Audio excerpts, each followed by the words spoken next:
बिस्मिल्लाहिर्रहमानिर्रहीम, अस्सलामुअलैकुम और मैं हूं आपकी मेजबान सुंबल सियाह। नजर डालते हैं अब तक की अहम तरीन खबरों पर। Chairman task force Punjab Salma Bhatt का सब्जी और फ्रूट मंडी का दौरा।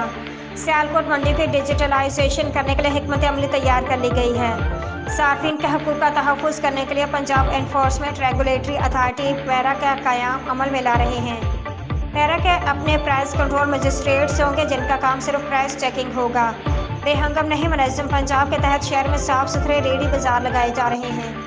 मुनज़्ज़म पंजाब के तहत कायम रेडी बाजार में कंट्रोल रेट्स पर मायारी अशिया खुदनोश की दस्तयाबी को यकीनी बनाया जाएगा। मंडियों में अशिया खुदनोश की नीलामियों के अमल को मॉनिटर कर रहे हैं। अशिया खुदनोश की जलातातुल कंट्रोल रेट पर तहसील को यकीनी बनाने के लिए सप्लाई चेन मैनेजमेंट का अदारा कायम कर रहे हैं।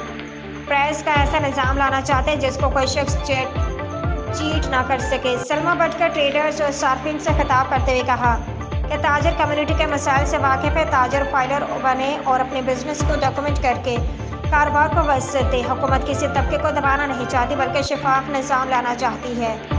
रिपोर्ट मोहम्मद खुर्रम मीर, सियालकोट।